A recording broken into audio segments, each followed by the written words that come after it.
Trump a coupé la plus grande source financière du complexe militaro-industriel et ces derniers ont besoin de vraiment beaucoup d'argent pour mener à bien leur plan.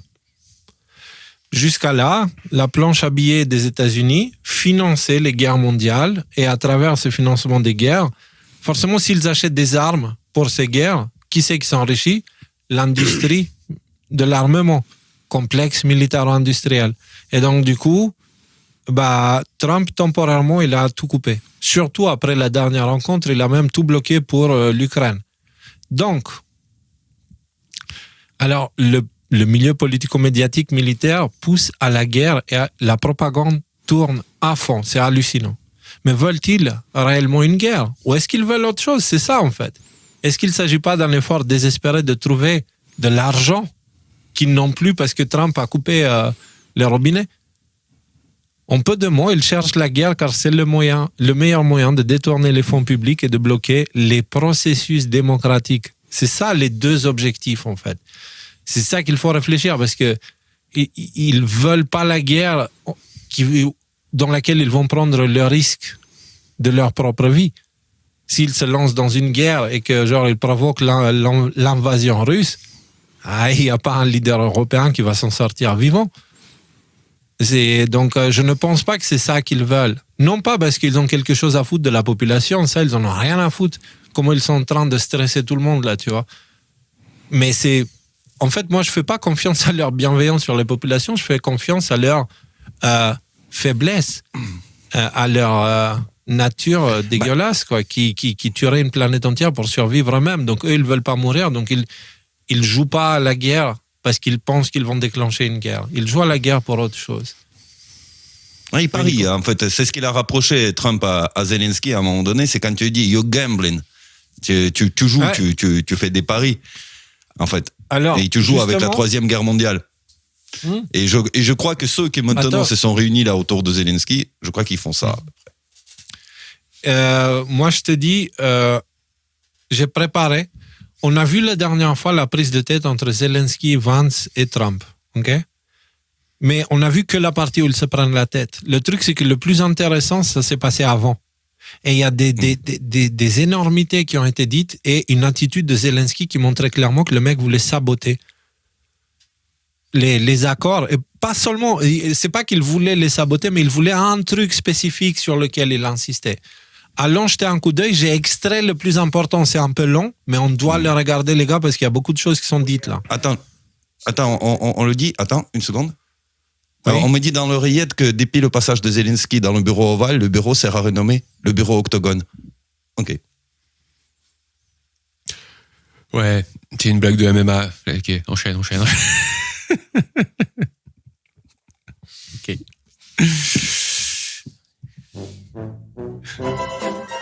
Tu l'as mérité celui-là. Non, c'est pas. Non, je l'ai pas mérité.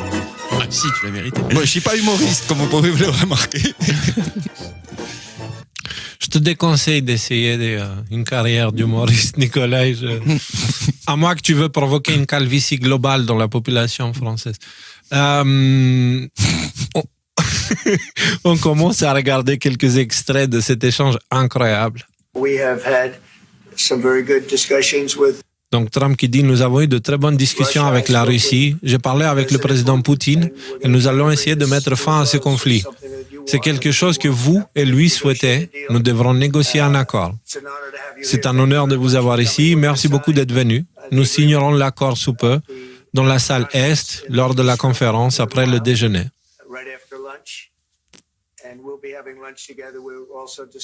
Nous déjeunerons en discutant d'autres points et nous apprécierons la présence de chacun ici.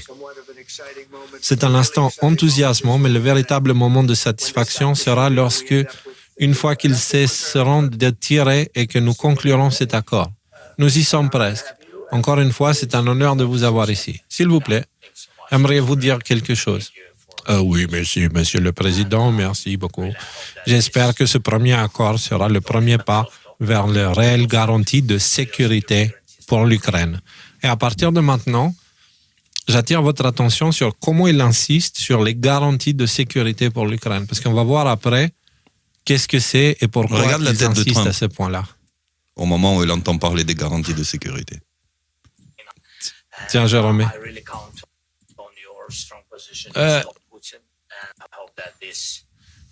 On regarde la tête de Trump. Ouais. Et je compte vraiment sur votre position forte pour arrêter Poutine.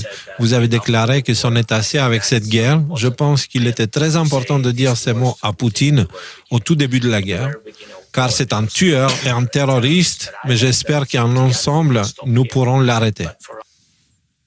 Donc déjà, on parle pour faire des accords de paix et un des deux camps appelle l'autre tueur et terroriste. Donc déjà, avec ce langage-là, ça part mal. C'est bloqué en fait. Tu peux pas. C'est du sabotage. Tu peux pas parce qu'intellectuellement dire ces mots-là, ça veut dire si jamais tu conclus un accord, tu es en train de conclure des accords avec des tueurs et des terroristes. Donc ça fait de toi un méchant aussi. C'est exactement ce qu'ils essayent. Enfin, c'est un des aspects de leur magouille là qu'ils ont fait à la Maison Blanche. On continue. Pour nous, il est très important de sauver notre pays, nos valeurs, notre liberté et notre démocratie. Entre parenthèses, il est pas légitime en ce moment. Hein. Petit rappel, ça fait 1 an qu'il est plus président, mais qu'il reste quand même à la tête du pays. Voilà, juste comme ça, hein, de passage. Et bien sûr, il n'y aura aucun compromis avec un tueur sur notre territoire. Et saviez-vous que ce cinglé de Russes, en fait, il dit « those crazy Russians », donc c'est Russes cinglés. Il dit, donc là, il insulte la population russe, carrément. Le peuple, ouais. Et vous savez que ces Russes cinglés ont kidnappé 20 000 enfants ukrainiens. Voilà. Oui, c'est ça. Et vous savez que dès que ça parle d'enfants, quand ils te sortent des trucs comme ça, les enfants dans les fours et des machins et des trucs, c'est de la manipulation émotionnelle.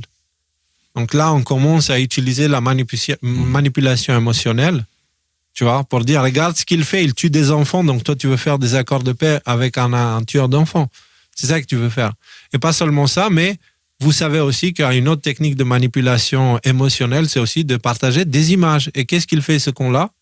Justement, dès le début, il commence avec ça. Je voulais partager avec vous quelques images. Et il montre, hein, mais j'ai découpé pour pas que ça dure 3 heures. C'est quoi les images, juste? J'ai pas vu ce passage. Des images de victimes de guerre, des gens qui ont été affamés, des trucs comme ça, en fait. Des images horribles. Des images de torture, tout ça. Ouais. Des images de guerre. Okay. Voilà. Mais des images de guerre. Et il dit après, même lors d'une guerre, il y a des règles. Tout le monde le sait. Ces gars-là, ils n'ont aucune règle. Donc, ça veut dire, avec ça, ce qu'il est en train de te dire, c'est qu'il ne respecte pas les accords internationaux. Donc, même si tu en signes un, ça ne sert à rien. Regardez, ces personnes ne pèsent plus que 50 ou 60 kilos tout au plus, et beaucoup sont dans le même état. Ce sont des pasteurs. Ils ont été arrêtés pour ne pas appartenir à une église russe, puis emprisonnés. Ça, c'est un truc que lui-même, il a fait. Lui-même, il a fait. Il a arrêté des prêtres, des orthodoxes en Ukraine. Et il a interdit l'église orthodoxe en Ukraine. Et il ose prendre ça comme argument devant Trump. Là, on est dans la manipulation et le mensonge honteux. C'est une honte. Et ce sont des sujets qui ne sont même pas secrets, en fait, bien sûr. Mais le truc, c'est est-ce qu'il s'adresse à Trump parce qu'il y a des caméras, en fait. Tout ça, c'est devant les caméras. Non, il ne s'adresse pas à Trump. Non, justement. Il essaye de le mettre en position compliquée. En porte-à-faux vis-à-vis de l'opinion publique. Ouais. Voilà. Et c'était ça tout l'objectif. Parce que vous allez voir, il a fait une autre magouille avant d'aller à la Maison Blanche. Donc Trump, de son côté, il revient à l'essentiel. J'ai parlé avec le président Poutine, que je connais depuis longtemps, et je suis convaincu que les Russes sont très sérieux au sujet de cet accord. Nous conclurons un accord, et quand il sera conclu,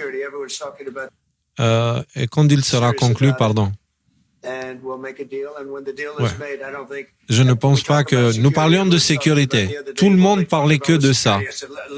Je dis, laissez-moi conclure l'accord d'abord. Je dois conclure l'accord d'abord. Je ne me préoccupe pas de la sécurité pour le moment. Nous devons avoir un accord avant. Alors, comprenez que la sécurité, ça veut dire armer l'Ukraine. Envoyer de l'argent et des armes en Ukraine. C'est ça, la sécurité qui demande Zelensky. Il veut les armes et les troupes. Voilà. Et c'est pour ça que Trump, il dit, on parle de ça, mais attends, c'est un accord de paix, ça devient secondaire. Et lui, il revient dessus. Et il parle aussi de l'Europe. Et Zelensky qui dit, nous pouvons aider l'Europe parce qu'elle nous a vraiment aidés. Le président Trump a déclaré qu'elle nous a offert un soutien moindre. Néanmoins, elle reste notre ami et partenaire très solidaire. Et regardez comment c'est ridicule là. L'Europe a vraiment beaucoup donné, monsieur le président. Vraiment. L'Europe a beaucoup donné, mais beaucoup moins. Non. Beaucoup moins. Non. Des enfants, quoi. Trump qui dit, de nombreuses personnes meurent en ce moment même et je veux simplement que cela cesse. Pensez aux parents, qu'ils soient en Russie ou en Ukraine. Pensez aux parents de toutes ces personnes tuées inutilement. Ils sont venus sur notre territoire. Cette guerre, c'était quoi? Cette guerre n'aurait jamais dû commencer. Si j'avais été président à ce moment-là, ce conflit n'aurait jamais commencé. J'espère être connu et reconnu comme un pacificateur. Il est crucial de résoudre ce conflit car la situation est extrêmement dangereuse et pourrait conduire à une troisième guerre mondiale. Ça allait dans la mauvaise direction. Nous avons hâte d'en finir rapidement. Donc, clairement, Zelensky dit pas de paix, Poutine terroriste, machin, il sabote les accords. Il insiste que je ne signe, en gros, il sous-entend, il signera rien sans les sécurités, les accords de les sécurités, les garanties. Voilà. Ouais. Et Trump, de son côté, il est en mode, non, moi, ma priorité, c'est que ça s'arrête, en fait, que la guerre s'arrête. Mais tu sais, ces trucs, tu évoques les garanties de sécurité. Le truc, c'est que le problème, c'est que les garanties de sécurité sur lesquelles l'Europe est là d'accord, peut-être mais sur lesquelles les États-Unis n'étaient pas d'accord, c'est d'avoir les peacemakers, comme on les appelle en français, les forces de maintien de la paix. Ouais. Les casques bleus. Ouais, les casques bleus. Le truc, c'est que la Russie, pour elle, c'est un non-deal. Parce qu'ils comprennent très bien, et même Trump, il comprend très bien de quoi il s'agit. Tu mets ces gens-là, il y a une attaque sur faux drapeau, ça y est, ça déclenche tous les processus d'un coup. Ouais. Et il y a des protocoles, il y a des choses à ne pas faire pour éviter de déclencher des guerres. Alors, on revient. Nous n'aspirons pas à envoyer beaucoup d'armes, mais plutôt à mettre fin à cette guerre afin de pouvoir passer à autre chose. Je veux que ça soit fait rapidement. Très rapidement. J'ai des choses plus sérieuses à faire que de répondre à une telle question, parce qu'il y a un journaliste qui lui a posé une question à propos de son code vestimentaire et du manque de respect pour le protocole. Et Zelensky, qui l'a mal pris, qui a répondu comme un hooligan bourré, tu vois. C'était ahurissant, tu vois. Le niveau. Ouais, bref. Juste pour ce détail-là, il y a quand même, tu vois, faut reconnaître qu'il y a un peu légèrement une malhonnêteté de la part de journalistes, puisque Elon Musk, il débarque sans costard, tu vois, dans le bureau ovale presque tous les jours, en casquette et compagnie. Donc, il y a quand même, tu vois. Ouais, mais Elon Musk, il fait partie du gouvernement, tu vois. Elon Musk, il n'a pas reçu 400 milliards de la part du gouvernement russe bien sûr. pour une guerre qui a tué plein de gens. Si tu veux, tu te mets pas en costume pour aller chez toi. Peut-être, tu peux le voir comme ça, mais si tu vas chez quelqu'un pour une conversation diplomatique, peut-être pour le protocole. Mais de toute manière, Zelensky l'a jamais fait. Zelensky l'a jamais fait parce que Zelensky, c'est un personnage, les gars. Il joue un rôle. Donc, du coup, le personnage, il doit être habillé comme ça et tout. C'est un film. C'est un film. Zelensky n'a aucun pouvoir, à part sniffer de la coque et des trucs chelous. Voilà. Et je suis super aspirateur, le gars. C'est clair. Le gars, tu l'emmènes chez toi, t'as plus de poussière. Hein. S'il est en manque, il n'y a plus rien qui reste en en poudre. Allez, on continue. Je répondrai, mais ça, je l'ai laissé justement observer le langage corporel à Zelensky, comment il répond. C'est des choses plus sérieuses à répondre, il dit.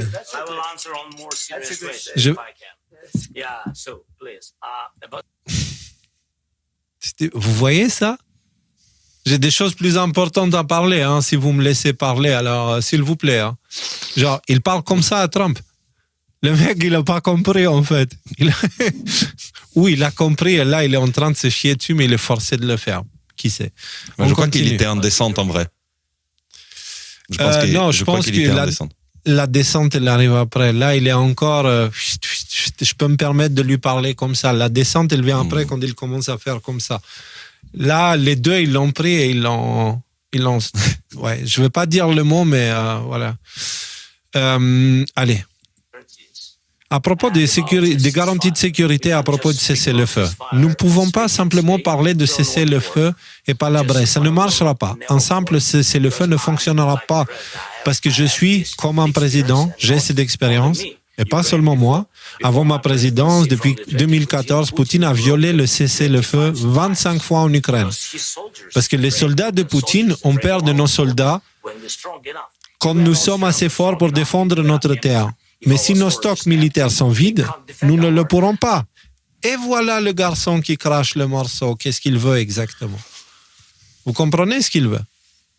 Et au nom de qui il parle? Parce que qui va se faire des couilles en or avec cette histoire d'armement de l'Ukraine? Le complexe. Lui, les oligarques, le complexe militaro-industriel, tous les gens surtout le complexe militaro-industriel qui fabrique les armes. Mais on continue. Mais là, il a craché le morceau. C'est pour ça que cette première partie, les médias, ils n'ont pas beaucoup parlé de comment Zelensky il était insupportable. Franchement, j'aurais été Trump. Là, j'aurais dit caméra dehors et je lui aurais réglé ses problèmes de constipation de façon permanente à Zelensky. Tu vois? Je crois que c'est ce qui s'est passé après. C'est imagé. C'est imagé comme ça. Non, mais c'est comment il, tu sais, des fois, il fait comme ça, des fois, il fait oh là là. Pendant qu'ils discutent, tu vois, le manque de respect et la façon de faire. Je veux dire, je connais des adolescents en crise qui sont plus respectueux. Bref. Ouais, c'est vrai que l'attitude ne correspond pas au niveau de gravité des propos, quoi. C'est vrai que là, ils sont en train d'essayer. Les gars, on parle de la Troisième Guerre mondiale. Hein. Ce qui me choque, c'est que quand même, Trump est particulièrement clair dans son message, à savoir, moi je veux la paix, moi je veux la paix, moi je veux la paix. En fait. Ouais. Et derrière, on a toute l'appareil médiatique qui nous dit, oh, Trump c'est un fou, ouh là là, si jamais vous voulez la paix, en fait, il faut continuer la guerre et continuer à envoyer des bombes. Et je veux dire, cette espèce de numéro d'équilibriste là qu'ils nous font là entre les Européens, vous vous souvenez que l'Europe c'est la paix, hein, on le sait tous, hein, ça. Ça commence à prendre du plomb dans l'aile le narratif, quoi. Ouais. On continue. Go. Il dit, nous sommes assez forts pour... Alors, sinon Poutine ne s'arrêtera jamais et ira de plus en plus loin si on n'a pas les armes. Il nous déteste, pas seulement moi, mais tous les Ukrainiens. Non, il ne respecte aucun Ukrainien et il veut nous détruire. Donc, par exemple, quand les gens qui vivent en Crimée, là, quand il les a rattachés, là, il les respectait pas. Les gens là du Donbass, il les respecte pas non plus. Parce que la première communauté de réfugiés de cette guerre est la plus grande, elle est partie en Russie. Tu vois? Par exemple, le premier pays d'accueil des Ukrainiens, c'est la Russie quand même. Ouais. Je veux dire, oui, ils détestent tous les Ukrainiens. Ouais. Ouais. Non, mais c'est surtout, et là, on est en train de parler d'accords de paix. Hein. Là, le mec, il a viré les accords de paix. Oui. Je me demande, parce que quand tu sais, j'étais à l'école, là, sur les bancs de l'école, et qu'on apprenait là, les accords de paix de la Deuxième Guerre mondiale, là, les réunions, les conférences et tout ça. Ouais. Est-ce qu'il y avait plus de niveau que ça, ou est-ce que c'était déjà aussi cours de récréation, en fait? Est-ce que le niveau, il a baissé ou... Non, le niveau, il était bien supérieur que ça. Ça discutait. Tu as des extraits de conversations, des articles, des choses. Les gens avaient une certaine valeur morale encore. La corruption n'avait pas atteint le cœur des humains au point où elle l'a fait aujourd'hui. Il n'y avait pas toute cette showbiz de la guerre, tu vois, avec Zelensky habillé en militaire qui va au Parlement. Il n'y avait pas toutes ces choses-là. Il y avait des choses équivalentes, mais il n'y avait pas aussi le même appareil médiatique. Hein. Peut-être s'il y avait le même appareil médiatique, ça aurait été différent, mais c'est un autre contexte. Ouais. On est rentré dans la diplomatie corne, tu vois, enfin pour ne pas dire l'autre mot. C'est l'exposition de choses qui restaient en arrière-plan. Évidemment que les leaders se rentraient dedans. Tu sais, vous vous rappelez de cette histoire de Gaulle et Pompidou, on le rencontre dans les mémoires, comme quoi, il le prenait en privé, Pompidou, il le défonçait de Gaulle. Bah, ça se passait tout le temps, de toute l'histoire. Derrière les caméras, aux journalistes, etc. Et c'est pas... Churchill, non? C'est ça. Pompidou. Non, il se défonçait, mais ça se passait devant les caméras. Maintenant, c'est mis en avant. Tu vois? T'es sûr que c'est Pompidou, là? Parce que c'est mis en avant. Bah, c'était le premier ministre de De Gaulle. Ah d'accord, ok. Donc c'était ok. Donc c'est du même gouvernement, ils se mettaient l'un sur l'autre. Ok. Oui, mais c'était juste pour te dire que ce sont des choses qui ne sont pas faites pour être vues en public parce que ça peut causer d'énormes divisions, conflits, prise de position, incompréhension, guerre. Polarisé, tout ça. Ouais. Surtout des crises d'ego, quoi. Quand t'es devant des millions de caméras et que tu te prends la honte, t'as pas la même réaction que quand t'es tout seul et que tu te prends la honte, quoi, tu vois. Voilà. Mais là, pour l'instant, c'est Zelensky qui fait tout pour décrédibiliser Trump, en fait. Il fait tout. Mais voilà. Mais c'est très bien. Au passage. Voilà. Et c'est très bien ce que lui rappelle Trump après. Je sais pas si c'est le passage sur la 3e guerre mondiale, quand il joue, s'il y est. Il y est ou pas? On continue. Donc, Zelensky qui dit non, il ne respecte aucun Ukrainien et il veut nous détruire. Trump qui dit, je suis neutre, je veux résoudre ce problème pour les deux parties. Mon objectif est qu'il soit réglé. Langage corporel de Zelensky, juste regardez.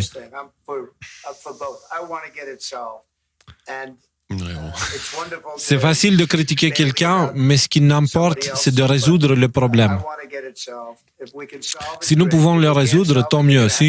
Sinon, ils devront se battre. Et que se passera-t-il? Je veux que ce conflit soit réglé. Maintenant, Zelensky qui continue. Mais pour toute négociation future, les deux camps de cette guerre, non pas la Russie et les États-Unis, car ce conflit ne les oppose pas directement, mais pour la Russie et l'Ukraine seront à la table des négociations avec les États-Unis comme principaux alliés de l'Ukraine et évidemment l'Europe. Donc le gars, il débarque et il te dit, écoute, moi je suis dans la merde, je viens avec les deux mains comme ça pour prendre l'argent de ton pays, mais tu fermes ta gueule parce que ça ne te concerne pas. C'est une négociation entre moi et Poutine et toi, tu seras là et tu seras ma petite péripatéticienne et tu feras ce que je te dis. C'est ce qu'il vient de dire Zelensky à Trump. Hein. Traduction. C'est ce qu'il vient de dire à Trump. Là. Vous viendrez comme notre appui. Voilà. Vous ne pensez pas qu'en fait, parce que moi je m'étonne en fait de la présence de caméras pendant ce pendant ce show. À la fin. À la fin. Vous ne pensez pas qu'il y a une volonté de Trump de mettre Zelensky en scène comme un clown? Et donc le prochain move, ce serait quoi? De faire sauter Zelensky, de mettre quelqu'un d'autre à la place pour négocier les accords de paix?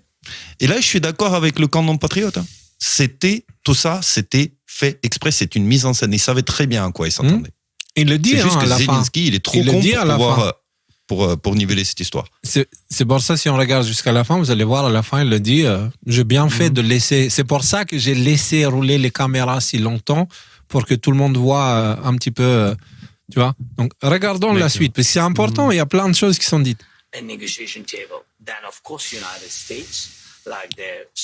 Blablabla, ce qu'on vient de dire là.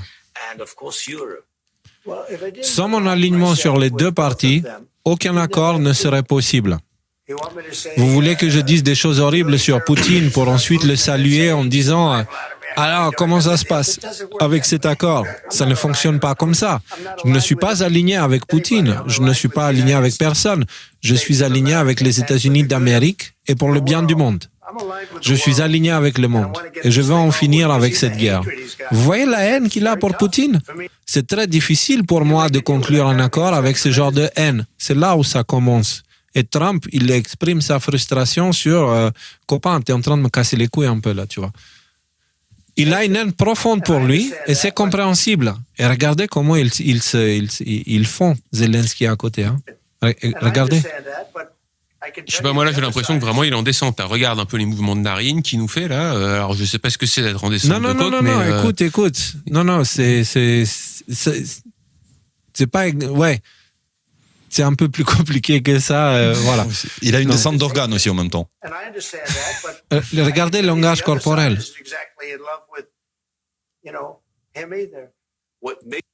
Et donc, bref, là, on a le moment où J.D. Vance intervient et il dit un truc intelligent, mais je pense peut-être, dit, tu as raison, là on est post-descente ou en plein descente et là le mec il ose le tout pour le tout. Donc on regarde. Ce qui fait de l'Amérique un bon pays, c'est qu'elle s'engage dans la diplomatie. C'est ce que le président Trump fait. Puis-je vous poser une question? Oui. OK. Alors, Poutine a occupé une grande partie de l'Ukraine, une partie de l'Est de la Crimée qu'il a occupée en 2014. Et j'ai signé avec lui en tant que nouveau président. Macron, Merkel et moi avons signé un cessez-le-feu avec lui et m'ont assuré qu'il le respecterait. Nous avions signé un contrat de gaz avec lui, sauf qu'après cela, il a rompu le cessez-le-feu. Il a tué notre peuple et refusé tout échange de prisonniers. Nous avions signé un accord d'échange de prisonniers, mais il ne l'a pas respecté. Alors, de quelle diplomatie parlez-vous, Monsieur Vance? Que voulez-vous dire? Je parle du type de diplomatie qui va mettre fin à la destruction de votre pays. Monsieur le Président, avec tout le respect que je vous dois, je pense que c'est très irrespectueux de votre part de venir au bureau Oval pour essayer de plaider cela devant les médias américains. Tout d'abord, pendant cette guerre, tout le monde a rencontré des problèmes. Même vous. Vous avez un bel océan. Vous ne les ressentez pas encore, mais vous les sentirez bientôt, ces vagues. Vous n'en savez rien. Ne nous dites pas ce que nous sommes censés sentir. Non, là, c'est Trump. Ne nous dites rien.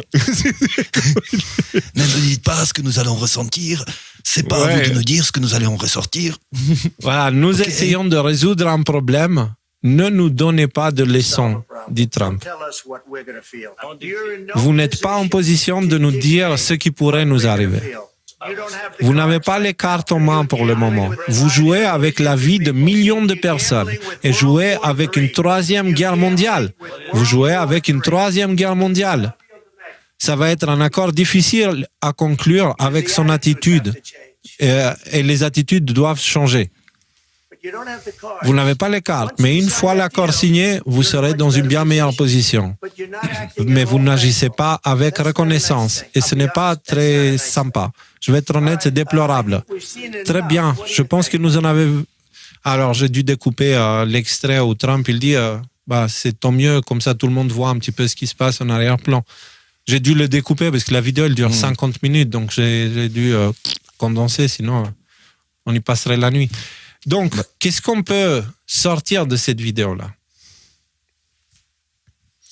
Moi, je vais vous proposer un truc et on discute. En gros, Zelensky dit que les accords ne servent à rien et qu'il les signera seulement si les États-Unis garantissent un armement conséquent à l'Ukraine. Donc, Zelensky a battu tous les records de mauvaise foi. Il a clairement saboté l'accord. Ce que beaucoup ignorent, c'est que Zelensky a visité un autre endroit avant sa rencontre avec Trump. Vous l'avez vu, celle-là? Non. L'accord de paix qui a mal tourné dans le bureau Oval aurait été le point de départ des négociations pour mettre fin à la guerre en Ukraine.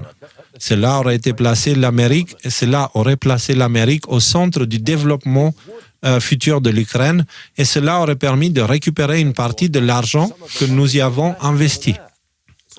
Il convient également de mentionner que cela aurait arrêté les tueries. Pourquoi l'accord a-t-il échoué pendant ce meeting très tendu? Peut-être que cela a quelque chose à voir avec la réunion que Zelensky a eue avec les principaux démocrates quelques heures avant son arrivée à la Maison-Blanche. Le sénateur démocrate Chris Murphy a posté ceci sur X vendredi matin. Je viens de terminer une réunion avec le président Zelensky ici à Washington. Il a confirmé que le peuple ukrainien ne soutiendra pas un faux accord de paix où Poutine obtient tout ce qu'il veut et qu'il n'y a pas d'arrangement de sécurité pour l'Ukraine. En d'autres termes, juste avant que Zelensky ne signe l'accord, il disait aux démocrates qu'ils ne l'aimaient pas. Et ils ont soutenu son opposition, puis l'ont encouragé à ne pas signer. Puis Zelensky est entré dans le... Les gars, ils ont fait du Boris Johnson, là. Vous vous rappelez Zelensky qui va discuter avec Poutine, Boris Johnson qui va et qui dit non, tu annules tout. Non. Et là... il va discuter d'un accord de paix aux États-Unis et juste avant, les démocrates qui le chopent et qui lui disent « tu fais pas ça ». Vous voyez le truc de ouf? Pourquoi personne parle de ça, en fait? C'est curieux. Il y a pas un problème de légalité par rapport à tout ça, en fait. D'où est-ce que parce qu'ils nous disent les principaux démocrates, est-ce qu'au moins ils sont au Congrès, ces principaux démocrates, ou c'est des sénateurs? Mais d'où ces gens-là vont... Parce que le chef de la diplomatie, ça reste quand même Trump, quoi. Tu vois, il y a un secrétaire of State, il y a un gouvernement. Donc en fait, il joue le gouvernement de l'ombre, en fait, là. En fait, revenons à des choses basiques. ce qui comprend Zelensky. Zelensky, depuis des mois, il demande, on va l'apprendre. Il demande des garanties de sécurité pour lui et pour son cabinet. Yermak, etc., les mecs qui sont dedans. Trump, il a dit, moi, je n'ai rien à cirer, d'accord, de tes garanties de sécurité. Je vais pas t'aider, tu es dans la merde. C'est pour ça qu'il va même voir les perdants, il va voir les démocrates, qui sont en minorité absolue de partout et qui ne décident plus de rien pour essayer de se rassurer comme il peut, et voir les leviers qu'il peut avoir globalement dans le monde. C'est pour ça que dès qu'il est sorti de la réunion avec Trump, il est parti directement en Angleterre, il me semble, pour discuter avec les Européens, qui ne peuvent pas concrètement lui garantir quoi que ce soit et l'aider. Mais parce qu'il n'a pas le choix. Zelensky est un homme mort politiquement parlant et physiquement peut-être a posteriori. Parce que le truc, c'est que s'il signe un mauvais accord avec la Russie, où il y a une cession des territoires, etc., c'est les ultranationalistes ukrainiens eux-mêmes qui vont le buter. SBU risque de le buter. Les services secrets ukrainiens. Sans parler du peuple ukrainien qui ne comprendra pas. Pourquoi ? À quoi tous ces sacrifices ? Bon, ça, on l'a déjà évoqué. Donc, où est-ce qu'il va se chercher le sauvetage ? Certainement pas auprès de Trump. Et toute cette... Je sais pas si c'est ça ou si c'est... Je sais pas. Bon. Il faut partir du postulat que Zelensky n'a rien à foutre de l'Ukraine. Oui, mais voilà, ça, zéro, nada. Je dis point. Pas les garanties de sécurité, les missiles, les machins, lui, ce qu'il veut maintenant, c'est de débarquer de cette histoire dans laquelle il a été embarqué à l'époque par un oligarque. Il s'est retrouvé au milieu d'un énorme merdier qu'il est même pas capable de gérer lui, parce qu'il n'a pas les épaules, il n'a pas les moyens, il n'a pas l'expérience, il n'a rien du tout. Ça, c'est clair. Et il veut survivre à cette histoire. Il n'a pas le cerveau pour... à la limite, il demande à Trump, il dit, est-ce que vous pouvez au moins ne pas me juger aux États-Unis ? Ouais. Pour toute la corruption que j'ai commis avec Biden, etc. Et là, un moment que tu n'as pas forcément évoqué, c'est Trump, dans chaque déclaration publique qu'il prend maintenant, il dit, il y a eu une États-Unis avant moi, et il y a d'autres États-Unis maintenant. Et il dit, les administrations précédentes, surtout en parlant de Biden, il dit le traite de stupide et le traite de cynique, il dit qu'ils ont fait des actes complètement fous. Il se détache complètement d'eux pour ne plus impliquer les États-Unis comme en tant que nation avec des actions de deep state, en quelque sorte, américain. Parce que le truc, c'est qu'il faut les exposer, et le truc, c'est que ça tâche les États-Unis. Donc il faut essayer au maximum de faire la séparation entre les États-Unis avant Trump et maintenant pendant Trump. Parce qu'aux yeux du monde, tu vois, sinon ils vont voir les États-Unis comme un pays complètement dégueulasse qui fait des choses dégueulasses. Les biolabs, les machins, t'imagines, le Covid, tout ce qu'on va apprendre le 11 septembre. Il doit absolument faire cette séparation, c'est faussé. À quoi tu penses ? Et Zelensky, il était dans d'énormes combines. T'imagines les biolabs, les crimes contre l'humanité ? C'est-à-dire que je pense à quoi ? Je pense que probablement il y a des enjeux, il y a certainement des enjeux auxquels on n'a pas accès aussi. Peut-être qu'il est venu se rassurer auprès des démocrates, mais peut-être que c'est les gens qui le tiennent par les cojones qui lui ont dit attention, là tu vas voir Trump, tu fais pas ci, tu fais pas ça, parce que sinon rappelle-toi ce qu'on a sur toi, rappelle-toi ce qu'on peut te faire à toi et ta famille et tout ça. Il y a peut-être des choses de cet ordre-là. Ça se traduit par comment ? C'est l'inverse. Il est allé voir les gens qu'il tient par les cojones. Ceux qui ont envoyé de l'argent en Ukraine, ceux sur qui il a les dossiers, ceux qui se sont trompés là-dedans, ceux qui peuvent faire chanter lui. Je suis pas sûr qu'il ait ce niveau. Il ne peut rien contre Trump. De manipulation. Non, il peut rien contre Trump. Ça, c'est certain qu'il peut rien contre Trump. Ok, donc Zelensky, en gros, il a, à travers des opérations de pot de miel ou des trucs comme ça, il a des dossiers pour faire chanter beaucoup de monde aux États-Unis, ou aussi à travers, bien sûr, toute la corruption à laquelle il a participé, tout bêtement. Et donc, il peut faire chanter...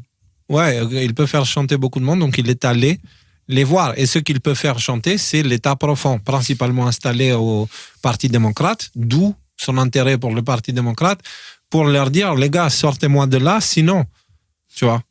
Leur mettre la pression, et lui-même, il veut pas. Mais encore une fois, Zelensky, pour moi, c'est vraiment un gant vide. C'est pas lui. Il a une main en lui. Je vous laisse l'image, et qui le manipule comme ça. C'est une marionnette. Il a rien. C'est un acteur qui joue du piano avec du piano à queue, on va dire. Voilà. Alors, sinon, les gars, après ce sabotage des accords de Zelensky, on a eu les infos suivantes. Premièrement, la suspension de l'aide militaire américaine à l'Ukraine. Donc, info officielle. Ensuite, Trump envisage à révoquer le statut juridique des Ukrainiens qui ont fui la guerre. Donc, les Ukrainiens qui ont immigré. Je crois que ça a été, que cette information-là a été infirmée. Non, mais il l'a pas fait. En fait, non. Ouais, enfin, il je a crois soulevé la question. C'est Reuters. On l'a vu. Rudy. Non, je sais que c'est Reuters, mais okay. Écoute, vas-y, continue parce que Non, mais il l'a pas fait. Il l'a pas fait. Il a dit évoquer. Il a dit, je sais pas si c'est une bonne, mauvaise décision à prendre, etc. Et il dit, il y a des voix qui se lèvent pour, il y a des voix qui se lèvent contre. On visage. Voilà, mais tu te rends compte, on visage. Et ça, s'il le fait, c'est pour que la population ukrainienne aux États-Unis résiste au narratif qui. Hein? Oui, Nico? Attends. C'est parce que, écoutez, à quel point c'est très intéressant. Il y a énormément d'Ukrainiens maintenant partout en Occident. Que ce soit aux États-Unis, que ce soit en Europe. Vous voyez, tous ces gens-là qui sortaient avec les drapeaux ukrainiens, machin, anti-guerre, qui perturbaient tous les trucs, qui criaient très fort, très loin du front. Voilà. Le truc, c'est que maintenant, eux, ils veulent vraiment pas revenir. Hein. Ils veulent pas vraiment revenir dans un pays en guerre où ils peuvent être embarqués sur le front. Donc, ils vont demander des statuts de réfugiés. Des statuts de réfugiés. Alors, il y a des statuts. Le truc, c'est que les statuts de réfugiés, voilà, les statuts de réfugiés de guerre, ils fonctionnent au moment, à partir du moment où, sur le territoire national, il n'y a aucun endroit en sécurité. Sauf que toute l'Ukraine de l'Ouest, elle n'est pas touchée. Tu vois? Donc, tu peux garder les citoyens dans l'Ukraine de l'Ouest. Sinon, l'autre statut de réfugié, c'est si tu es persécuté par ton propre gouvernement. Si tu as peur de ton propre gouvernement, c'est ça le truc. Ouais. Et c'est vers ça qu'on se dirige. C'est-à-dire que ceux qui gueulaient le plus pour l'Ukraine, maintenant, ils vont massivement déposer des statuts de réfugiés, mais ils peuvent déposer que les statuts de réfugiés. Contre Zelensky, parce que s'ils vont là-bas, ils vont se faire choper. Bah oui, c'est un message, Léo, juste sur cette info-là, pour essayer d'y voir plus clair, même si...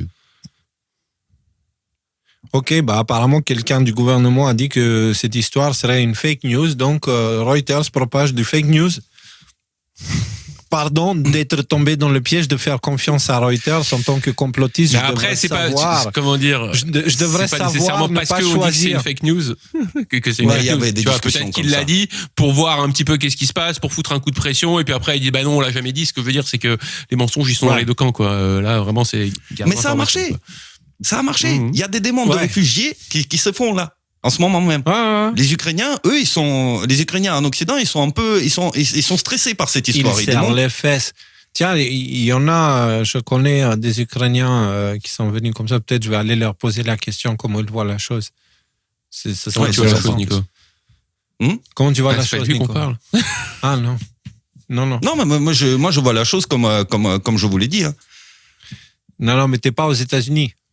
Parce que si tu étais là-bas, Trump, il t'aurait renvoyé en Ukraine. Non, vas-y, les gars, on continue. Autre nouvelle qu'on a appris après cette rencontre, l'accord de sécurité de 10 ans entre les États-Unis et l'Ukraine, signé l'été dernier, a disparu du site officiel de la Maison-Blanche. Ça, c'est chelou. Ça, c'est chelou parce que si une telle chose, si cet accord disparaît, ça veut dire que Trump est en train de défaire ce que Biden a fait. Voilà. Il délégitime toute l'action de Biden. Il la délégitime. Il dit, ils ont agi en leur nom propre. De toute façon, Biden, il n'était pas capable, en quelque sorte, Biden n'était pas capable de prendre des décisions. Et même si c'était lui qui était élu, ça veut dire que c'est d'autres gens qui prenaient les décisions. Donc c'est complètement antidémocratique. Donc c'est complètement... À ce sujet, vous avez vu cette histoire de signature électronique de documents? Non. De Biden? Non. En gros, il y a, c'est dans le dump quelque part. Non, je t'avais même mis dans notre échange à tous. Il semblerait que la signature électronique des ordres exécutifs de Biden, ils se rendent compte qu'en fait, il y a un vrai problème par rapport à ça. Et que probablement, possiblement, en tout cas, ce qui est sous-entendu par cette histoire, c'est que les ordres exécutifs de Biden n'ont pas été signés par Biden, ce qui les rendrait tous nuls et non avenus. Parce qu'ils étaient tous faits avec une fausse signature. Quelqu'un, il avait une image de la signature. Bon, c'est un peu plus compliqué que ça parce qu'il y a un protocole. Mais en gros, là, ils sont en train de soulever l'idée que tous ces ordres exécutifs qui ont été signés par Biden, tous ces accords internationaux et des choses comme ça, ils ont tous la même signature et que cette signature n'est pas valide. Et que donc, en fait, il y a le côté... C'est ça? Oui, c'est ça. Oui. Le procureur général du Missouri, Andrew Bailey, a demandé au ministère de la Justice d'enquêter pour savoir si le déclin cognitif de M. Biden avait permis à des fonctionnaires non élus de prendre des décisions à son insu ou sans son approbation. Si tel est le cas, les décrets grâce et autres actions de M. Biden pourraient être inconstitutionnelles et nulles. Tada! Ok. Wow. Le 25e, vous vous rappelez de ça? Le 25e truc là. Le 25e amendement, oui. Ouais, pour sortir Biden parce qu'il était sénile, quoi. Enfin, mais que Trump nous avait dit dès 2016 il peut les sortir en poste, c'est-à-dire le 25e va être la raison pour laquelle les décisions de Biden seront caduques parce qu'on va apprendre que d'autres prenaient ces décisions à la place. C'est une possibilité. En tout cas, c'est ça qui. Et puis c'est pas n'importe qui quand même. C'est Attorney General of Missouri, quoi. C'est-à-dire, je veux dire le boss. Je veux dire, c'est pas un pion, quoi, qui procureur général d'un État des États-Unis. C'est quand même quelqu'un qui a une certaine crédibilité dans ce genre d'affaires. Donc, il y a des choses qui se. Et on a aussi une dernière nouvelle. Trump prive désormais l'Ukraine de renseignements militaires cruciaux, nous dit TF1. Donc, il y a ces décisions. Il y avait une dernière nouvelle aussi. Attends, j'essaie de te la trouver. C'est pas du tout ça. Il menaçait, Elon Musk menaçait de couper Starlink aux Ukrainiens, en fait. Tu dois pas me l'envoyer, Rudy. C'est. Ok. Bah, tu sais que j'aime bien. En tout cas. En gros, l'idée, c'est que la réaction a été immédiate et il y a plusieurs mesures qui ont été prises. Couper les financements, provoquer les Ukrainiens qui ont immigré à cause de la guerre pour les forcer à se décider à se placer sur ce conflit, de demander des statuts de réfugiés politiques. Ça, c'est une idée, j'avais pas pensé, mais ça tient debout. On a des accords de sécurité qui ont disparu et il y a plus de contact des renseignements entre l'Ukraine et les États-Unis. Donc c'est voilà, l'aide des États-Unis, elle est finie là. Oui. Ce qui est intéressant, d'ailleurs, c'est que c'est pas seulement des nouvelles aides, tu vois, qui arrivent en Ukraine, qui ont été arrêtées. C'est les aides qui étaient déjà en chemin. Genre, ceux qu'ils ont envoyés, qui étaient en Pologne, qui étaient en transit, machin, etc. Donc, c'était les aides dont les décisions étaient prises encore sous Biden. Alors, maintenant, on avance parce que l'Europe veut, depuis cette rencontre, ils ont mis full propagande pour la guerre. Tout d'abord, Elon Musk qui attire notre attention sur l'orchestre symphonique des perroquets intellectuels qui, après cette interview, ils chantent tous la même chanson au mot près. Genre, ils te lisent littéralement le même scénario. Voilà, c'est ce truc-là. Tous ces sénateurs et politiciens, ils ont fait des vidéos où ils lisent le même texte. Voilà. Aussi simple que ça. Pour dire Trump méchant, Zelensky gentil, on doit soutenir Zelensky et blablabla. Bla, bla, bla. Donc, ça, c'est. Comment s'appelle l'opération Mockingbird. Mockingbird. Ça, c'est Mockingbird en full. J'avais vu passer ce truc-là, mais je veux dire, sont-ils suffisamment cons pour faire ça, en fait? Oui. C'est quand même des sénateurs, il n'y a pas moyen de leur dire, les gars, il faut dire ça, vous tu sais, quand tu étais au lycée, tu dis, tu copies, mais tu changes les mots, quoi, tu vois. Rudy, ils sont incompétents, ils sont cons et ils sont manipulables. On leur dit de faire, ils font, ils n'ont pas de réflexion personnelle. Mais non, mais même les pantins qui leur disent, les marionnetistes qui leur... Ils ont fait pire que ça. Certains plus extrémistes, ils ont fait en mode Street Fighter, où ils ont dit choisissez votre gouverneur pour vous battre. Et puis ils faisaient des vidéos, donc des gouverneurs qui prenaient des positions comme ça pour choisir ton personnage avec lequel tu vas te battre pour la paix. Non, mais bon, à l'arrière, ça c'est de la com qui foire, ça. Mais ce que je veux dire, c'est que même les gens qui leur disent vous dites ça, sans déconner, ils n'ont pas les moyens, le Deep State, de leur envoyer un texte un peu différent. Ils savent qu'ils vont se faire spotter, en fait. C'est ça que je comprends. C'est parce que tu penses que c'est le Deep State qui fait ça encore. Alors du coup, c'est quoi ta suggestion? C'est quoi, moi, une mise en scène de la part du camp d'en face pour les faire passer pour des cons? Non, mais je dis pas. Ils ont mis quelqu'un, tu vois, qui est en poste de conseiller communication, machin, etc., et qui leur conseille de continuer à faire toujours la même chose, comme avant qu'ils soient observés, surveillés, machin, etc. Et il leur dit, sauf que ça passe pas, ouais. C'est la seule explication rationnelle, en fait. Ils sont j'avais expliqué ça déjà en 2020. Ce qu'on risque de voir dans les temps à venir, c'est toute cette structure du complot qui permet ces communications, etc., avec les financements que Trump a coupés déjà à l'époque, tu vois, avec le fait qu'il y a eu l'arrestation de la famille saoudienne, tu vois. Donc déjà ça, tous les éléments qui font peur, tout le terrorisme et tout ça, ça s'est calmé tout de suite, tu vois. Mais après, avec d'autres éléments, il a... Attends, j'ai oublié le fil, pardon. Oui, la structure, pourquoi orchestre de perroquet? Ah oui, voilà. En 2020. Exactement. La structure de ce complot qui est très complexe, avec le séchage financier qu'il a fait à travers l'arrestation des Saoudiens et autres opérations, et ben en fait, les réseaux sont en train de se découper. Et donc, du coup, tu te retrouves avec des structures qui ne communiquent plus. Et qui sont plus cohérentes. Parce qu'ils n'ont plus les moyens, en fait. Ils n'ont plus les moyens. Trump leur a coupé les moyens financiers. Ils ne peuvent plus payer. Ils ne peuvent plus financer ces opérations. Ils ne peuvent plus corrompre. Ils ne peuvent plus financer des coups médiatiques. Ils ne peuvent plus. Vous ne remarquez pas que les attentats terroristes en ce moment, c'est des gars en coup de couteau et des personnes qui prennent les voitures. Ils n'ont plus des trucs où ils descendent avec des armes, où il y a des bombes, des trucs qui coûtent cher. Moyens, là, en fait. Je suis d'accord avec tout ce que tu dis, Léo, mais là, en l'occurrence, c'est pas un manque de moyens. Donner à 25 sénateurs au mot près de faire la même vidéo avec les mêmes inserts, avec le même timing. Mais c'est ce que je te dis. C'est-à-dire, la section de la manipulation de masse, peut-être qu'elle ne communique plus avec la section des opérations sur le terrain. Ce que je te dis, c'est qu'il y a des dysfonctionnements au sein de la structure de l'État profond. Ça dysfonctionne, ça c'est certain. Ça. Et du coup, ça les rend de plus en plus visibles parce que de plus en plus de personnes dans ces structures doivent prendre des décisions eux-mêmes que jusqu'à là, ils recevaient juste des ordres d'au-dessus, en fait. Et de ce fait, il y a des incohérences qui apparaissent et c'est comme ça qu'on commence à voir un petit peu, tu sais, des trucs qui débordent, en fait. Des trucs qui deviennent visibles, qui rendent le complot visible. Parce que là, concrètement, quand tu vois ce qui s'est passé aux États-Unis, la coupure et le fait que le lendemain même Zelensky débarque ici en Europe, nous on va soutenir Zelensky machin et qu'ils parlent tous comment on va financer la guerre, c'est le truc qui les préoccupe tous. Comment on va financer, mais pourquoi?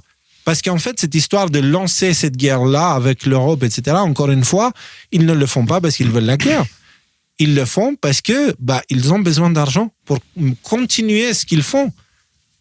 Le robinet américain et donc maintenant, ils vont prendre l'épargne des Européens, ils vont détourner des fonds en Europe, du coup, ils vont nous faire les poches en Europe. Alors après, on peut rajouter aussi une autre... t'as raison, mais on peut rajouter une autre raison aussi, c'est le côté chef de guerre, tu vois, on ne change pas un leader d'un pays lorsqu'on est dans une période de guerre comme ça. Et Macron, par exemple, qui de notoriété publique est quand même dans une situation politique extrêmement difficile, voilà, tu déclenches une guerre, on se tape encore 5 ans de Macron, parce que tu comprends, il faut qu'on ait un leader suprême dans notre pays pour nous diriger dans ces périodes troubles, quoi. Donc il y a peut-être aussi des intérêts personnels des uns et des autres de sauver leur cul, quoi. Absolument, ils cherchent. C'est une partie non négligeable. En fait, la pérennité de leur fonctionnement dans l'Union européenne repose sur le fait que il n'y a pas d'alternative à eux. Voilà. Ouais, soit il faut que tous y parlent, tu vois. Regarde tout le spectre politique français, par exemple. Ils disent tous la même chose. Ils sont tous d'accord sur ces sujets, ils sont tous parfaitement alignés. Ils sont tous parfaitement ficelés. Et quelqu'un tire les ficelles, c'est des marionnettes. Les gars, avant de continuer la conversation, il y a 2 vidéos qui circulent maintenant que je voudrais partager avec vous. Pour comprendre pourquoi cette histoire de l'Ukraine, c'est bien au-dessus d'une simple guerre entre la Russie et l'Ukraine. C'est beaucoup plus compliqué que ça et vous allez comprendre le lien avec les autres sujets du live de ce soir. Donc là, on a le général Flynn qui fait quelques commentaires à propos de ce que lui, il a vu dans cette rencontre-là, en fait.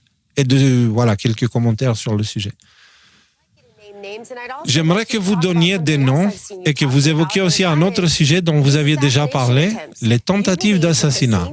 Vous pensez que ceux qui vous ont menacé sont aussi derrière les tentatives d'assassinat contre Trump?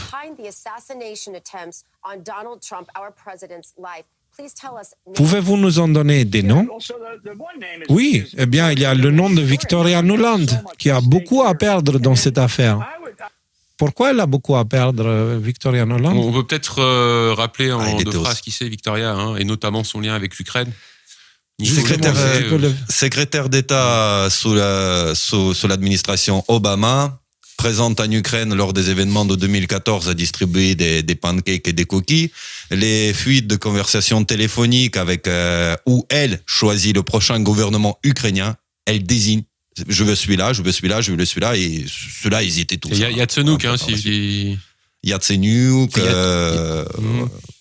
enfin, tous les gens de l'ouest de l'Ukraine, des nationalistes assez radicalisés. Donc, Flynn, ce qu'il est en train de dire, c'est que les personnes qui sont derrière les opérations en Ukraine, ils ont tenté d'assassiner Trump. Donc, ils sont de ce calibre-là et qu'ils sont aux États-Unis, Victoria Nuland. Donc, et le général Flynn, attention, c'est l'ancien responsable de la sécurité du renseignement militaire. Du renseignement militaire américain pendant la première administration Trump. C'est pas n'importe qui. Et je pense... Obama surtout, parce que chez Trump, il est resté 5 minutes avant d'avoir ses problèmes de justice qui a fait qu'il a dû partir. Mais il a été dans le renseignement militaire sous Obama. Et d'ailleurs, il a vu des choses qui l'ont choqué. Il est parti et qu'après, il est allé chez Trump pour exposer des choses et là, il s'est fait arrêter, etc., etc. Alors, on continue. Il y a un groupe de personnes qui sont en dehors du gouvernement et dont elle en fait partie, Victoria Nuland. Il y a certainement eu d'autres groupes dont on a entendu parler sur Internet, mais Victoria Nuland est quelqu'un qui a beaucoup à perdre ici. Parce que, comme je l'ai dit, ces dernières 24 heures ou plus, je l'ai dit depuis longtemps, l'Ukraine est une grande opération de blanchiment d'argent. Et tout ce qu'Elon Musk a fait, c'est mettre en évidence la fuite des financements qui sont détournés hors du pays par différents secteurs de notre gouvernement. Il n'a pas encore révélé le cycle complet des financements. Une fois partis, où vont-ils? Comment circulent-ils en Europe et reviennent-ils dans les poches de certaines personnes aux États-Unis? Ce n'est pas encore prouvé, mais je sais que certaines choses, et je pense qu'Elon et Trump les découvriront. Et je pense que des personnes comme Victoria Nuland en subiront les conséquences. Parce que ces personnes ont été au centre de cela. L'autre chose que les gens doivent comprendre, c'est que Zelensky est un acteur. Et il en a une excellente relation avec Poutine. Il y a eu de nombreuses discussions sur sa rhétorique offensive. Nous allons découvrir des choses sur Zelensky dans les semaines à venir. Peut-être que cela prendra quelques mois. J'espère que non. Je pense que nous sommes capables d'aller beaucoup plus vite. Mais nous allons révéler des faits qui indigneront le peuple américain, notamment sur ces financements qui reviennent directement dans les poches de l'élite de Washington, où se trouve David. Est-ce que vous comprenez les implications juste? Donc, il y a une personne... Juste un truc... Oui. Avant que tu fasses ton explication, j'aimerais rajouter un autre élément qui colle parfaitement, et comme ça, peut-être que tu pourras l'intégrer, parce que je n'ai pas le dessin complet. Qui c'est qui a fait une interview avec Tucker Carlson là, hier ou avant-hier d'une manière complètement inattendue? Samuel Bankman-Fried. Le jeune là de FTX, le truc de crypto là, genre le génie des cryptos qui s'est retrouvé, qui a pris 25 ans de tôle et qui est dans la même cellule que Puff Daddy, entre parenthèses, ça m'a fait sourire. Et donc il a fait ça d'une manière, je l'ai pas vu l'interview, mais il a fait ça d'une manière complètement inattendue, à tel point que son bras droit communication machin, il a démissionné dans la foulée de ce truc là. Le fait que lui il arrive, pourquoi je vous parle de Samuel Bankman-Fried? Parce qu'à l'époque on avait évoqué cette espèce de mouvement cyclique. Blanchiment d'argent. Ou alors attends, c'était quoi le blanchiment d'argent? En gros, les démocrates donnaient du pognon à FTX donnait du pognon à l'Ukraine. Les démocrates donnaient du pognon à l'Ukraine. L'Ukraine investissait dans les cryptos. Et les FTX servaient de plateforme de blanchiment des cryptos pour les ramener aux États-Unis. Donc j'ai pas tous les liens, mais le fait que lui dise ça et que dans la foulée, là, 1 ou 2 jours après, ou même dans le même moment, on a ça, il y a un lien. C'est pas anodin. Et dans la même continuité avec tout ce qui se passe avec les révélations sur les financements du terrorisme par les institutions américaines, USAID Et vous vous rendez compte, ces choses-là, elles sont en train de sortir. C'est pas parce que les médias, on parle pas, elles les ignorent, que les gens n'en prennent pas conscience. Ceux qui doivent se réveiller sont en train de se réveiller avec tout ça. Ceux qui ne vont pas se réveiller,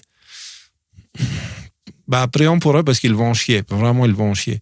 Donc, ça va pas être rigolo pour eux. Les gars, psychologiquement, ils vont traverser l'enfer, littéralement. Donc, mais vous voyez tous les liens. Vous voyez comment tout est lié. Donc, on va arrêter avec Flynn et on va regarder aussi notre vidéo pour rappeler vite fait le contexte à propos de Zelensky, qui il est réellement, vite fait. Voici quelque chose. Donc là, elle, c'est la responsable de renseignement. Voilà. Je cherchais le mot renseignement. Responsable du renseignement américain. Voici quelque chose que l'establishment politique et les médias de propagande ne veulent pas que vous sachiez. Le président ukrainien Zelensky vient d'interdire un autre parti d'opposition politique, un parti qui remettait en question sa légitimité en tant que président, et a utilisé le ministère de la Justice ukrainien pour ordonner la saisie des biens des membres de ce parti. C'est juste la dernière action de Zelensky pour faire ce genre de choses. Il a commencé à interdire les principaux partis d'opposition politique en 2022, lorsqu'il a également commencé à interdire les chaînes de télévision associées à ses opposants politiques. Et il a pris le contrôle total des plus grands réseaux de télévision ukrainiens. 9 médias sur 10 financés par USAID, rappelez-vous. Désormais contrôlés par leur gouvernement, justement. Le mandat présidentiel de Zelensky s'est terminé le 20 mai 2024. Il a annulé les élections au nom de la loi martiale, suspendant la constitution ukrainienne pour pouvoir rester au pouvoir. Les défenseurs de Zelensky diront « Hey, l'Ukraine est en pleine guerre. Ils ne peuvent pas organiser d'élections. » Arrêtez-vous un instant et réfléchissez. Si nous acceptons cette excuse ou ce critère pour suspendre la Constitution et annuler les élections, alors nous devrions présumer que les dirigeants de notre pays et nos propres médias d'establishment utiliseront également cette même excuse et cette même logique lorsqu'ils suspendront notre Constitution et nos élections. Nous sommes concernés ici aussi. Elle parle des États-Unis, mais en Europe, on est beaucoup plus concerné par ça que là-bas, parce que Trump ne laissera jamais un truc comme ça passer, alors qu'ici en Europe, ils font tout pour qu'un truc comme ça se produise. Donc, gardons ça en tête. C'est pour ça, la raison, c'est d'un côté récupérer des thunes, de l'autre côté, suspendre les activités démocratiques. C'est aussi simple que ça. Ils vont nous faire... Donc, c'est la deuxième vague du Covid, en gros. Parce que pareil, première vague du Covid, enfin le Covid, quoi, en gros, c'était quoi? C'était une manière de suspendre les processus démocratiques. Ce qu'ils ont fait. Voilà. Et là, qu'est-ce qu'ils font? La même chose. Et de distribuer de l'argent à tour de bras aussi. Donc, je veux dire, les Exactement. Mais oui. Nous sommes concernés par ça, je vous le dis. Par contre, n'ayez aucune crainte parce qu'en général, ce genre de situation, comme avec le Covid, elles ne tiennent pas longtemps. Ils sont obligés d'ouvrir la soupape parce qu'ils vont faire péter. Et si ça pète, c'est eux qui vont péter. Les gens, ils se mettront en colère. Certes, ils feront des conneries parce qu'ils seront conseillés par l'esprit de la colère, qui est le pire conseiller. Mais dans cette colère, mais ils vont leur faire mal. Ils vont leur faire mal. Donc vous, leaders mondiaux qui prenez la guerre, je vous dis, préparez la vaseline. Puisqu'il y en a qui viennent.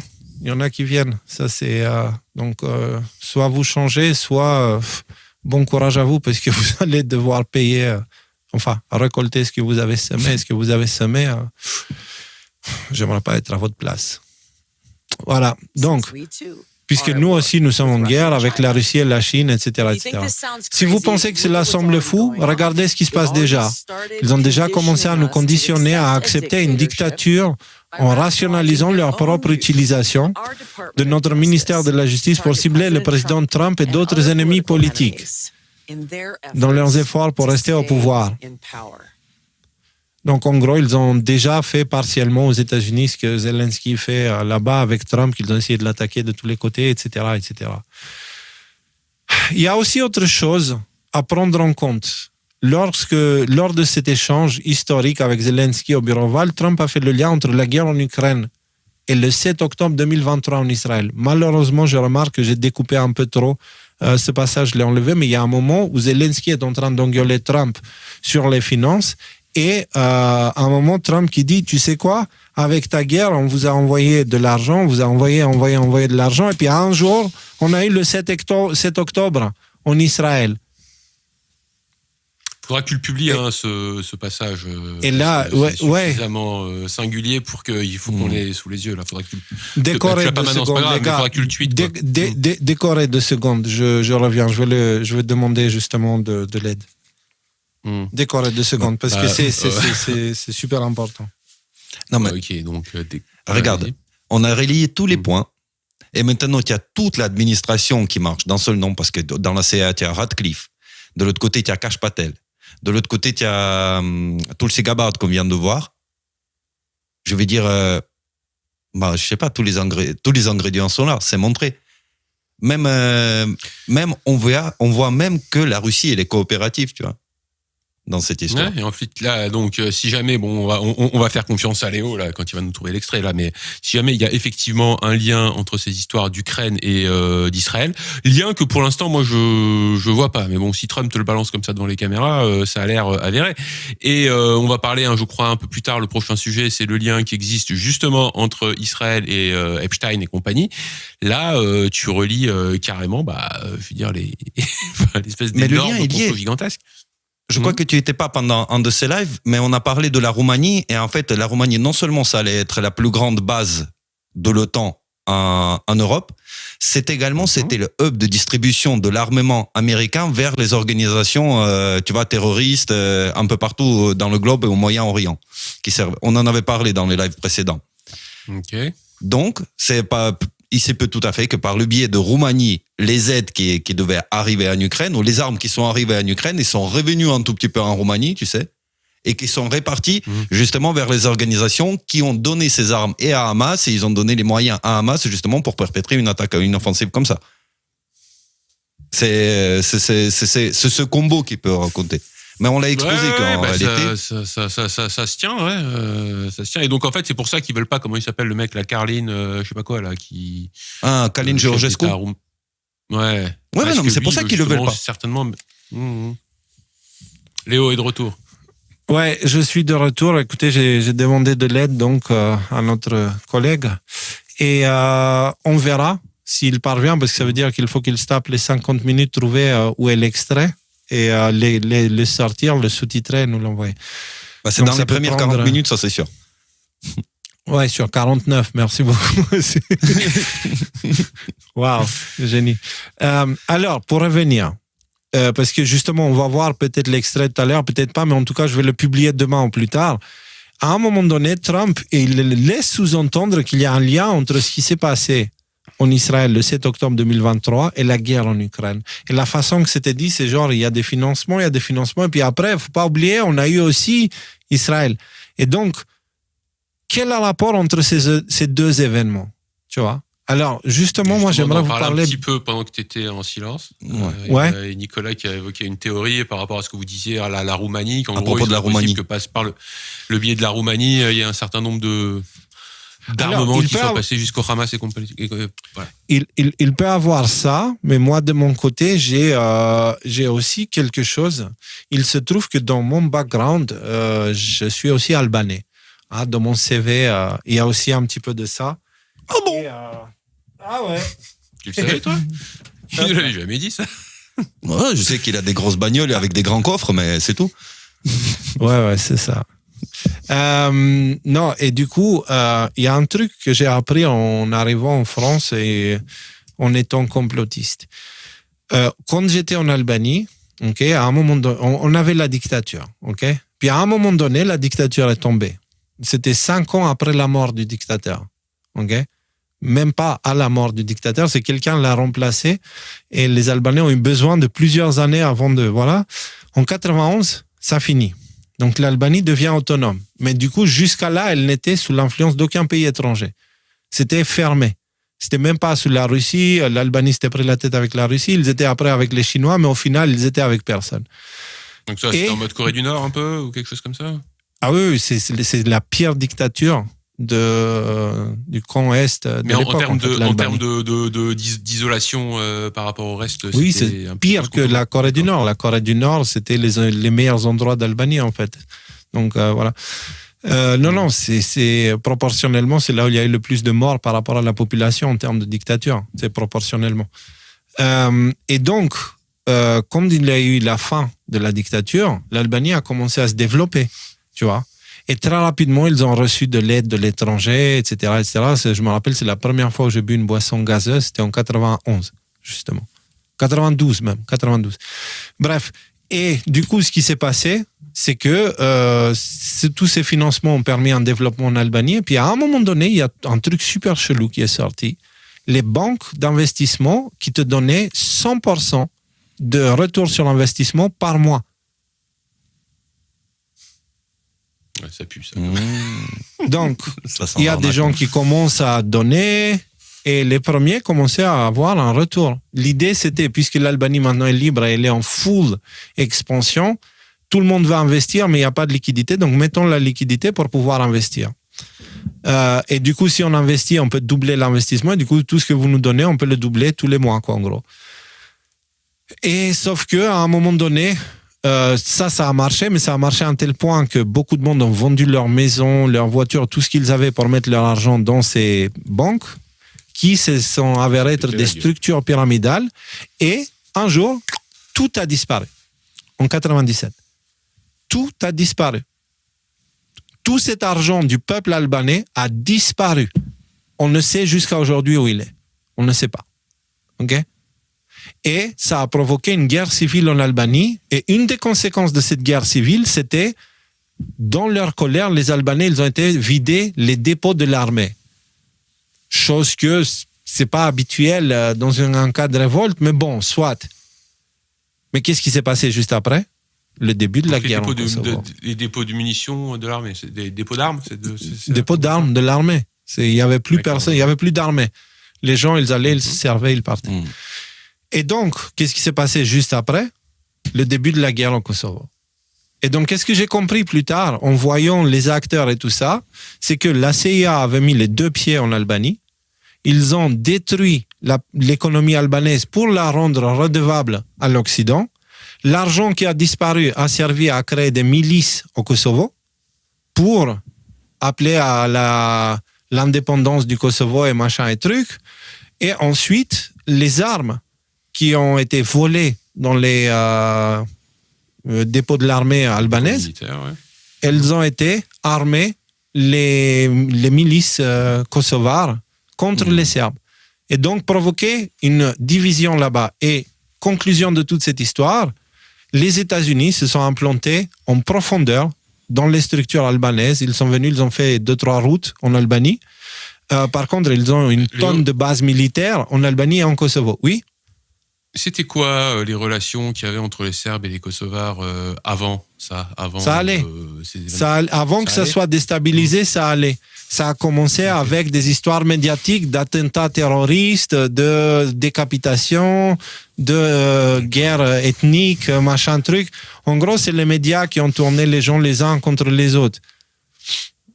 Rudy, tu viens de dévoiler que ce ne sont pas nos vraies chambres, Rudy. Ouais, la magie a disparu. Ouais. Zut. Okay. Tu viens de dévoiler qu'on ne vit pas dans un environnement steampunk sous la mer. Waouh. Donc, pourquoi je parle de ça ? Je parle de ça parce que j'ai l'impression que l'État profond, c'est comme ça qu'il fonctionne. Souvent, ils lancent des guerres pour financer des missions plus importantes. Tu vois ? Ils font une guerre pour faire une autre, pour faire une autre. Et c'est comme ça, ils ont déstabilisé l'Albanie. Ils ont volé le pognon des Albanais pour servir les plans de la CIA en Kosovo.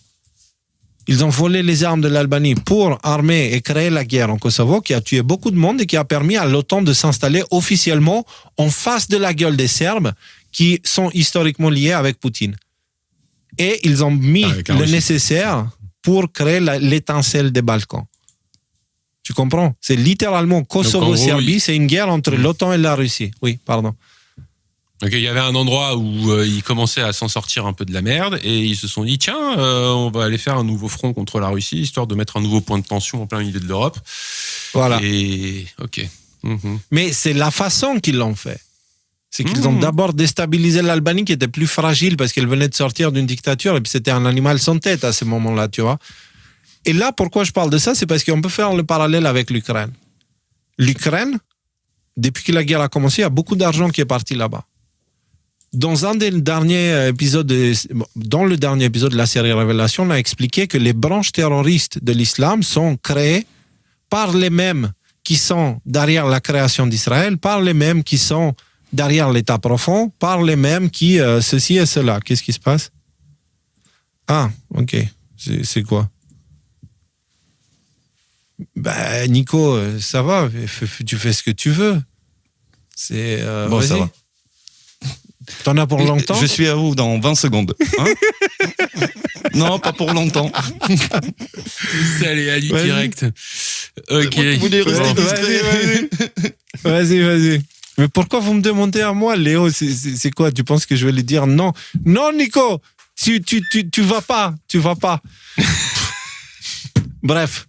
Donc, tu comprends, Rudy, pourquoi j'évoque ces événements et pourquoi je fais le parallèle. C'est-à-dire, la guerre en Ukraine, l'argent qui est arrivé là-bas a servi à refinancer le terrorisme pour déstabiliser le Moyen-Orient. De la même façon qu'ils ont utilisé l'Albanie pour faire la guerre au Kosovo. C'est-à-dire qu'ils prennent de l'argent, ils créent ces guerres pour détourner des fonds, pour mener à bien des missions. C'est ce que j'ai l'impression que Trump a sous-entendu. Oui, parce que dans ton exemple, je veux dire, Serbie, Kosovo, tout ça, c'est frontalier, mais en fait, il n'y a pas de nécessité que ça se passe comme ça, en fait. Il n'y a pas de nécessité que ça se fasse dans... Donc, on pourrait très bien imaginer que, oui, effectivement, le pognon d'Ukraine a été détourné. Donc, là, ce serait pour le Hamas et compagnie, là, pour aller faire cette attaque. Et pas que, pour financer le complot global. Mais j'attire l'attention de tout le monde sur... On attend. Donc, j'attire l'attention de tout le monde sur le fait que les guerres permettent au complexe militaro-industriel d'avoir les comptes pleins pour mener des missions à bien. Et donc, maintenant, j'attire l'attention de tout le monde pour voir ce qui s'est passé depuis le 11 septembre 2001. Il y a eu plein de guerres.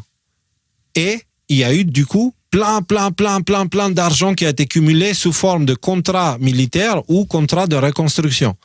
Okay, ce sont des choses que je disais déjà à l'époque de J'ai un doute, en 2010, tu vois. C'est les mêmes sujets. Et toutes ces choses-là montrent qu'il y a quelque chose, tu vois, il y a des liens derrière. Et puisqu'on parle un petit peu de la Serbie et de tout ça, ça c'est Viktor Orban, qui, je vous ai traduit son poste. Viktor Orban, c'est le Premier ministre hongrois, qui nous dit: après avoir perdu Washington face aux patriotes, les forces mondialistes libérales se sont repliées à Bruxelles et ont jeté leur dévolu sur la Serbie, la Slovaquie et la Hongrie. Le chaos qui règne aujourd'hui au Parlement serbe, pendant ce temps, vous voyez des images du Parlement serbe. Hein. Il y a eu une insurrection, genre 6 janvier à côté, voilà, c'est rien. C'est rien. Là, il y a des parlementaires qui ont jeté des bombes fumigènes, là, comment ça s'appelle, dans le Parlement. Est-ce que vous avez entendu un seul média occidental parler d'insurrection ou d'actes antidémocratiques et tout ça? Non. Parce que ça ne vise pas leur... Voilà, c'est parce que ça vise leur ennemi et ça les arrange. En tout cas, ça rassemble à beaucoup de choses. Il se passait la même chose en Ukraine en 2014, dans le Parlement. C'est ça. C'est exactement ça. Et donc, tu sens les influences. Et rappelez-vous, on a déjà parlé des prophéties et des choses comme ça. On vous a dit, c'est au balcon, il faut garder un œil au balcon.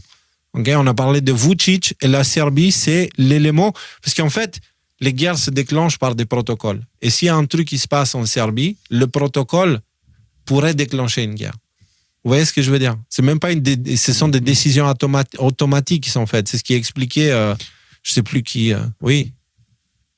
Ça, c'est Sino, notamment, qui parlait de ça, oui, effectivement, les accords. Il y a plusieurs choses que je voulais dire. Déjà, les gars, il est 9h30, on est au premier sujet sur au moins 3 que je sache. Donc, il faudrait peut-être qu'on bien avancé. Et l'autre chose aussi, c'est que là, je gardais un œil là sur les infos et je t'ai posté, Léo, une vidéo très étrange qui fait 10 secondes de Trump sur le conflit Ukraine-Russe.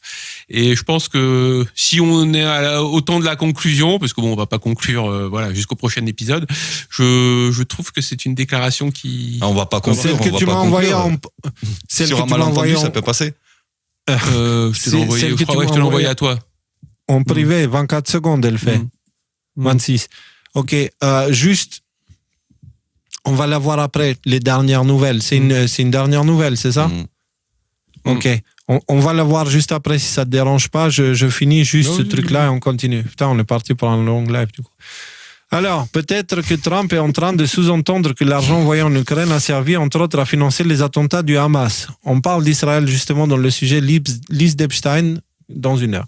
Donc, pour résumer, l'OTAN semble vouloir la guerre pour les raisons suivantes. Protéger leurs machines à laver de l'argent sale, financer les plans du complexe militaire-industriel, trouver un remplacement pour les fonds qui venaient des USA et qui sont coupés, suspendre la démocratie et la Constitution sous prétexte de guerre. Et pour finir, tout ceci montre clairement que l'OTAN est sous contrôle du complexe militaro-industriel et on prend conscience de ce que signifie le terme « industrie de la guerre ». On dit que le malheur des uns fait le bonheur des autres et dans ce cas, on peut dire que les malheurs des guerres sont le bonheur du complexe militaro-industriel, ce qui leur donne une bonne raison de provoquer ces guerres. Et on va finir, enfin avant de finir, on va regarder absolument ça parce que c'est une vraie histoire en ce moment, c'est très pertinent. J'ai une très bonne idée. Aujourd'hui, on attaque la Russie. D'ailleurs, j'envoie un texto à Poutine tout de suite. Nique ta mère, Poutine. Voilà. Sans vouloir vous offenser, mon général, je crois que cette décision peut être lourde de conséquences. Général, ouais, les Russes, ils ont tué toute notre armée avec un missile sol-sol. Toute notre armée. Toute notre armée avec un missile sol-sol. Avec un seul missile. Sol-sol. C'est quoi ça, la Russie là? C'est quoi ce pays là? C'est quoi cette armée? C'est tout ça, la Russie. Tout ça là? Tout ça là. Et nous, on est où, nous? Ou c'est quoi? Ça là? Qui c'est? Qui a dit d'attaquer la Russie? C'est un petit peu futuriste. C'est les leaders européens en ce moment. Alors, dernière minute avant le truc de Rudy. Attends, je veux mettre le truc de Rudy. Donc, en gros, j'imagine que tu veux que je traduise ça, Rudy. Hop, donc, Trump. Allez, bonhomme.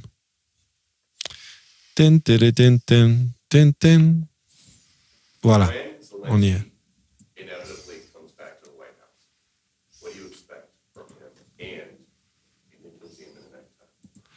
Si Zelensky revient à la Maison-Blanche, est-ce que tu es prêt à l'accueillir? En gros, c'est ça qu'il demande. Well, I think what's going to happen is Ukraine wants to make a deal because I don't think they have a choice. Donc, en gros, ce que je pense qui va arriver, c'est que l'Ukraine va vouloir mettre un accord parce qu'ils n'ont pas le choix. I also think that Russia wants to make a deal because in a certain different way that only I know, they have no choice either. Parce que d'une autre façon qu'il n'y a que moi qui sais laquelle, eux non plus, ils n'ont pas le choix. C'est étrange quand même comme déclaration, je trouve. Et moi, je pense qu'il y a une question d'optique. Parce que l'autre nouvelle de dernière minute, c'est le post de Donald Trump sur Truth Social qui dit « Compte tenu du fait que la Russie pilonne actuellement l'Ukraine sur les champs de bataille, j'envisage fortement des sanctions bancaires et des sanctions et des droits de douane à grande échelle contre la Russie jusqu'à ce qu'un cessez-le-feu et un accord de règlement définitif sur la paix soient conclus. À la Russie et à l'Ukraine, rendez-vous à la table des négociations dès maintenant avant qu'il ne soit trop tard. Je vous remercie. » Donc concrètement, l'idée c'est quoi? Il ne pouvait pas avoir un accord avec Poutine avec la Russie, parce que si c'était le cas, les Occidentaux auraient dit Trump a joué le jeu de Poutine. Donc pour une question d'optique, je pense que Trump a besoin de jouer aussi le méchant contre Poutine pour montrer qu'il n'a pas choisi de camp. Parce que là, on lui dit, tu as choisi le camp de Poutine, etc. Pour moi, cette nouvelle montre qu'on va avoir accès à un accord dans pas longtemps. Donc, je ne sais pas pourquoi Trump il dit que Poutine n'a pas le choix. Je ne sais pas. Peut-être que, c'est des choses qu'on ne sait pas. J'en sais rien, mais il sait certainement des choses que je ne sais pas, d'ailleurs. J'espère que le président des États-Unis sait plus de choses que moi, sinon on est dans la merde. Voyons, revenons à nos basiques, d'accord? à nos basiques à nous. Si on peut ne pas partir sur... non, on va très vite. Des trucs de 3 quarts d'heure. Nos basiques à nous, c'est de comprendre qu'il y a une forme d'alliance entre Trump, Poutine et Xi Jinping contre l'État profond mondial. Voilà, les globalistes, l'État profond mondial, etc. Et du coup, c'est une alliance. Donc, il y a quelque chose qui les engage ensemble. Donc, effectivement, il peut évoquer ça. Et d'ailleurs, le terme pounded, tu vois, pilonné traduit pilonné en français, bon, en anglais, ça peut vouloir quand même dire, avoir une connotation très sexuelle. Ouais. Oui, mais là, c'est pas forcément drôle dans ce cas précis, parce qu'on parle de la Russie, qui pilonne actuellement l'Ukraine sur le champ. Enfin, il y a des morts dans l'histoire, tu sais.